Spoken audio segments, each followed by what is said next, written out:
Assalamu alaikum everyone. I am Rabi Sabit here. Today we will learn some translations. প্রথমে সহজ থেকে শুরু করি। প্রথমে সবচেয়ে বাক্যটি হচ্ছে আই ইট রাইস। এখানে সাবজেক্ট হচ্ছে আই, যেটা হচ্ছে কর্তা। কর্তা হচ্ছে যাকে দিয়ে বাক্যটি বলা হয় তাকে কর্তা বলা হয়।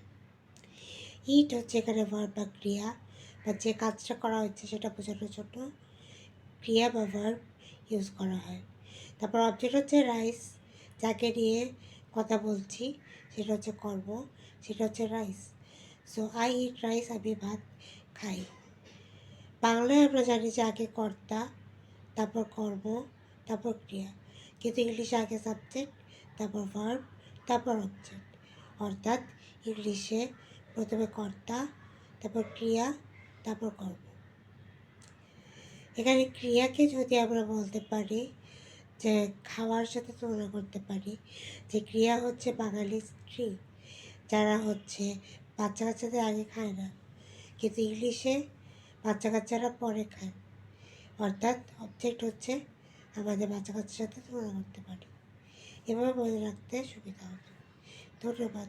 আসসালামু আলাইকুম।